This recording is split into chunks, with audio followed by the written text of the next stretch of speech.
25th of November 1980, the rematch. Sugar Ray Leonard versus Roberto Duran.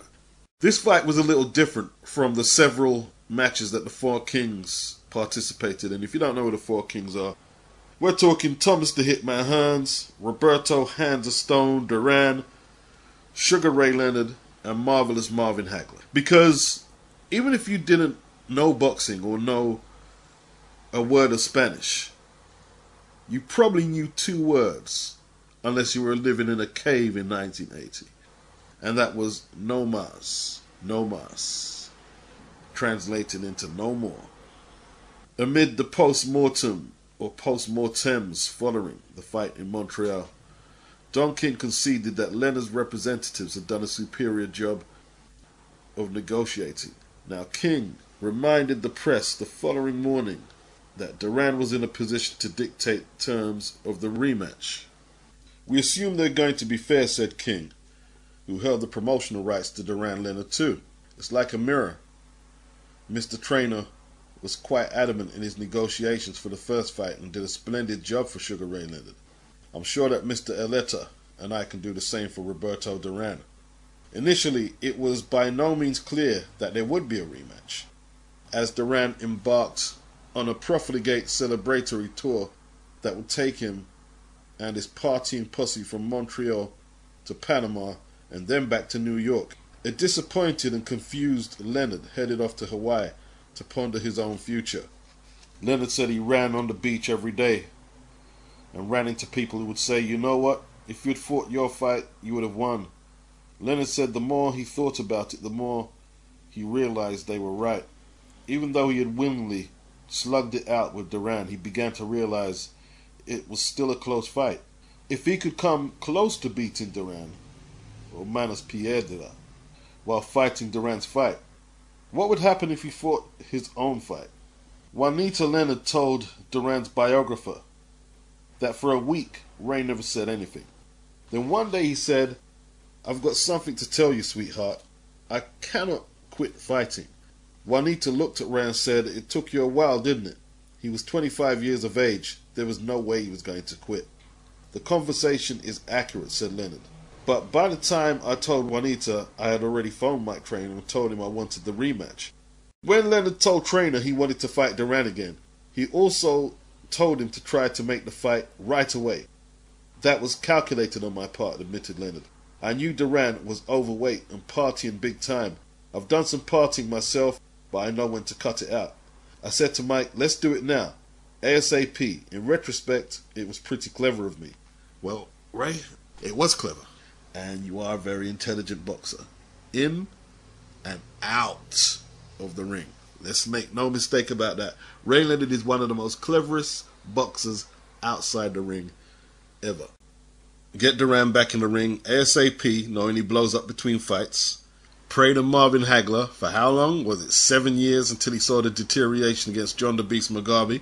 Donnie Lalonde, he got Donnie to defend his light heavyweight title at 168. Waited, 10 years to rematch Tommy Hearns. But he waited for the period where Tommy was knocked out by Barkley and put on the floor by James Kinchin and was rocked in a few fights at that period of Tommy's career. He went for it there. That one nearly burnt him though. He very nearly never got away with that one. 4 days after defeating Leonard, Duran was greeted by 700,000 of his countrymen at a rally in Panama. He wore the green WBC belt around his waist. He had given the belt to his trainer, Freddie Brown, a few nights earlier. On several occasions, Duran pointed to the belt as he spoke, reminding the throng, "This does not really belong to me." And more colloquially, "This thing is hanging there for you guys." Duran realized later that a sizable portion of the crowd thought when Duran was gesturing to the belt that he meant his prick belonged to them, or his verga.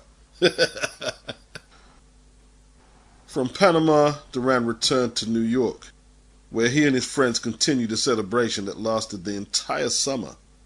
By September, the welterweight champion weighed nearly 200 pounds.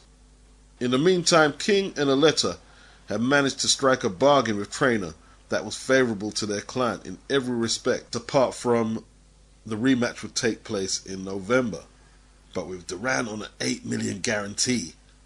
Whew! What was they going to do, really? Aletta was subsequently critiqued for taking the autumn date, even though he knew how badly out of shape Duran was. The manager later explained that he had agreed to the timetable not because Leonard had demanded it, but because if he didn't, he feared Duran might never stop partying. In our country, Duran is like a god, Aletta later explained to Dave Anderson. Everybody is after him to do this or do that, and he is very difficult to control. After he won the title from Leonard in Montreal and returned home to Panama, everyone invited him to parties and his home was turned into a hotel. Training in Panama became impossible. He was 183 pounds before we got him out of the country. The rematch was again officially announced at a press conference at the Waldorf Astoria. At its conclusion, Mike Katz approached Duran and thanked him for the score he had made in Montreal. At the same press conference, Duran foreshadowed the events of what would prove the critical moment of his life, providing a glimpse into his psyche as he voiced his disdain for Leonard. "I don't like to see clowns in the ring," said Duran. "I like to see boxers to fight and beat me.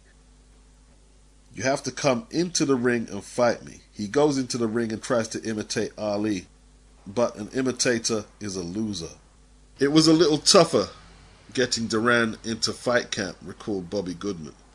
He had celebrated his win over Leonard with much gusto and enthusiasm. You've got to remember that now Duran was even bigger in the boxing world than he had ever been before.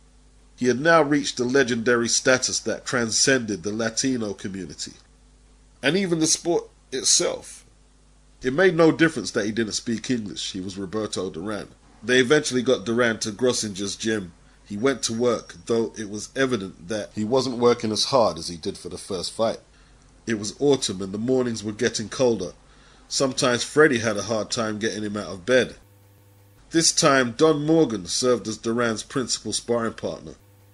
Goodman also recalls that Kevin Rooney journeyed over from Catskill on several occasions as well. Duran did the things he'd done that spring, interacting with the hotel guests, meeting with the media, but there seemed to be even more family and friends around this time. He went through the motions. He was in decent shape, but he didn't quite spar as hard as he had done in the first fight. He was so sure he could beat Leonard again that this time there was no sense of urgency with his preparations. When it came to the break camp, they moved on to New Orleans. No one was happier than Duran. Not necessarily because he was anxious to fight, but rather because it was getting cold up in the Catskills.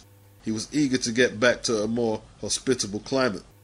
Duran's hands-on trainer, Freddie Brown, didn't tell Ray Arcel that he was concerned about the possibility of an upset. He said if Duran lost to Leonard, he'd be ready to commit suicide. Leonard had taken much of the summer off, dabbling in TV work for both HBO and CBS, in addition to a part-time gig as a sports reporter for a Washington station. He'd done a couple of commercials as well, including a 7-Up commercial with Duran. They both had their boys in the commercial. As it turned out, there was no incidents while they were shooting. Duran was the perfect gentleman. Mike Trainer was a little scared in case Duran acted the fool. And I believe you could probably find that commercial on YouTube. Leonard once again trained in New Carrollton, but this time his preparations were Duran specific. One of his sparring partners, Del Staley, described himself as the American Assassin. In a bout against Leo Thomas at Washington's Starplex the previous February, the American Assassin had been disqualified for taking a bite out of his opponent. It cost him the fight, but it won him the job in the Leonard camp, where he was encouraged to use an ample arsenal of dirty tricks to emulate Duran. Staley was a nasty fighter, and his idol was Duran, said Leonard. I told him, you can do anything you want except bite me. The first week or so, he was rough, but Leonard learned how to compensate. Staley was free to employ elbows, arms, head. An observer described one sparring session in which Staley grabbed the ropes for leverage and then butted Leonard squarely in the head. Leonard responded in kind, grasping the ropes with one hand and smacking the assassin in the face with the other. After Leonard's loss to Duran in Montreal, Dave Jacobs had so strongly opposed the idea of an immediate rematch that he had threatened to quit the camp, and did. He probably expected they would at least take a tune-up fight. Some people wanted Leonard to fight again before the rematch with Duran, but that would have been useless, Dundee explained. You don't gain anything by fighting less than the best. We know what we have to do to beat Duran. Jacobs had been Leonard's first boxing coach, and the loss to Duran affected him pretty badly. Jacobs didn't also like the way his influence in the camp was waning. Trainer was making the managerial decisions, Dundee the boxing decisions. Janks Morton seemed to increasingly have raised ear as well. Jacobs still had the position of trainer, but lacked the authority implicit to justify the title of him being raised trainer. Money was also a factor. He didn't think he was being paid what he was supposed to. Janks Morton was now in charge of the early preparations. Leonard had sparred as many as 15 rounds a day before the first fight. Never worked more than 9 for this one. In contrast to the corpulent state in which Duran opened camp, Leonard was a model of fitness. He weighed 173 pounds the day he commenced his workouts, and was already down to 160 by the time Dundee arrived, 3 weeks ahead of the fight. Angelo, pleased by what he saw, warned that the first time around Duran had mistaken decency for weakness. "No more Mr. Nice Guy," said Dundee. "I know what I have to do to beat him this time," said Leonard. "It will be completely different. Besides, if he's so tough, how comes he didn't knock me out in the first fight, even when I was fighting his style of fight?" In 1923, seeking the largest possible purse for what was by any standard an ordinary defense by his heavyweight champion, Jack Dempsey and his legendary manager, Jack Doc Kearns, had found willing accomplices amongst the citizenry of Shelby, Montana, appealing to the spirit of the boosterism amongst the frontiersmen. Kearns persuaded several of the Montana town's leading lights to put up what eventually turned out to be $300,000, in addition to erecting from virgin local timber a temporary stadium that would accommodate what was hoped would be a crowd of 40,000 to watch Dempsey defend his title on the 4th of July against a challenger named Tommy Gibbons. Although the Shelby civic leaders hoping to put their town on the map had initiated the idea, they were clearly overmatched. As John Lardner described it, these men marveled at Kearns' almost religious attachment to the principle of collecting all the cash in Montana that was not nailed down. No one held a gun to the heads of the citizenry of Shelby, but they shortly found themselves throwing good money after bad. Having been persuaded that the honor of all Montana was at stake, after Dempsey decisioned Gibbons over 15 lackluster rounds, he and Kearns, who was somewhat weighted down with the 2 large bagfuls of silver, slipped out of town on separate trains and reconvened in Salt Lake City a few days later. By then, the first of what would be 4 Shelby banks to fail as a direct result of the Dempsey-Gibbons fight had already shuttered its doors.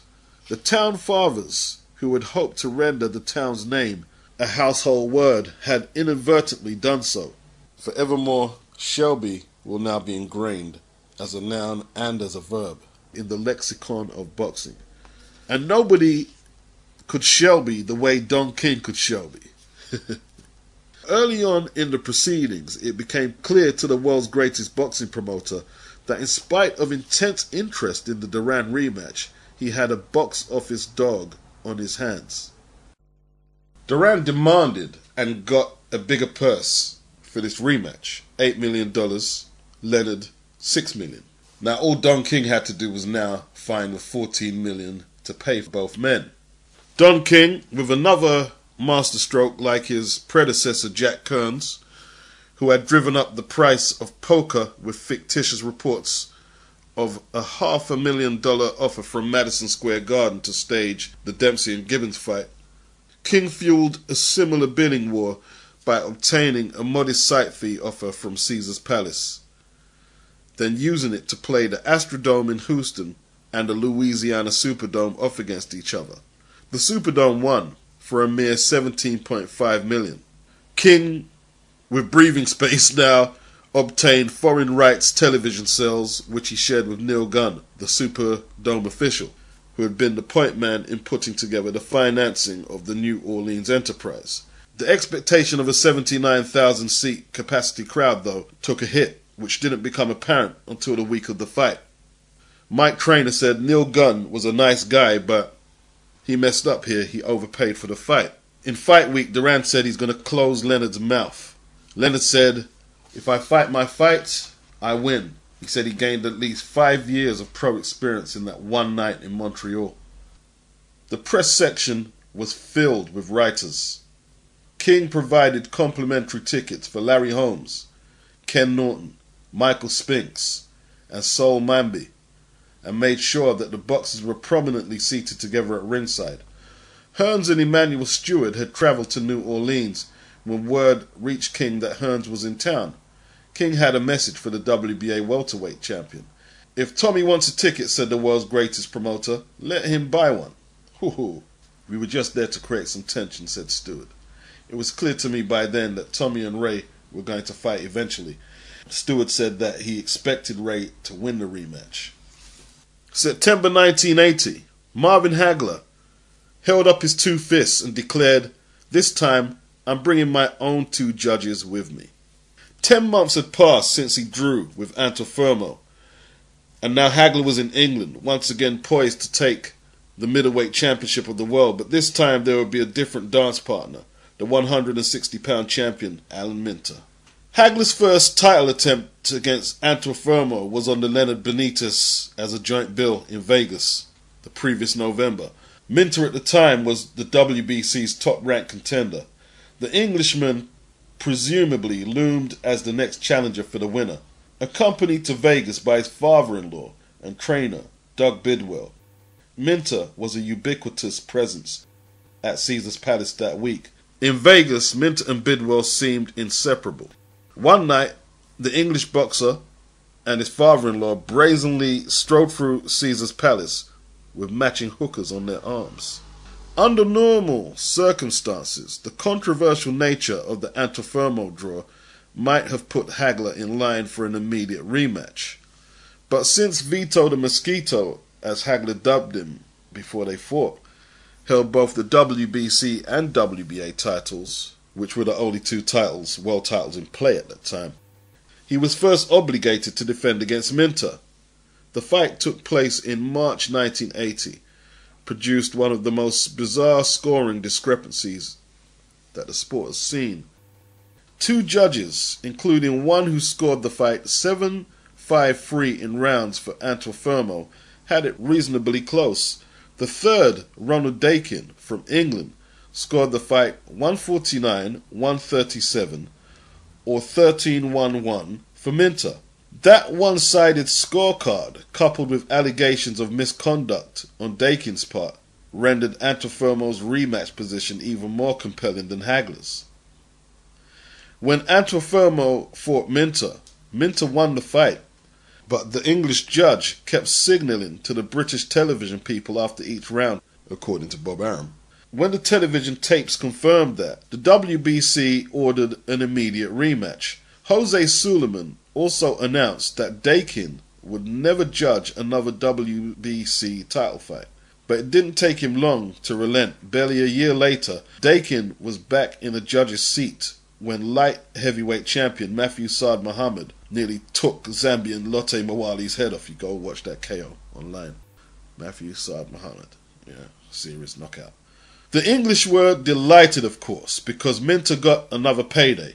But it turned out to be a year after the Antuofermo fight that Marvin got his shot, and it had to be in England. Aram said basically it had to be in England because of British promoter Jarvis Astaire fucking around with the WBC. Marvin had bided his time, keeping busy with two fights in Maine neither of which got out of the second round. In one of them, he avenged the old Philadelphia robbery by stopping Boogaloo Watts, who would later become one of his most reliable sparring partners. In the other, he solidified his position in the pecking order by knocking out Hamani, the French contender. Late that spring, Hagler returned to Vegas, outpointing Marcos Geraldo, very tough fighter, went the distance with Sugar Ray Leonard, and gave him a very tough fight. This was televised on ABC. Marvin won comfortably, but it was less than a dominating performance. Minter busted up Antuofermo and stopped him on cuts in the 8th round of their rematch at the Wembley Pool in June.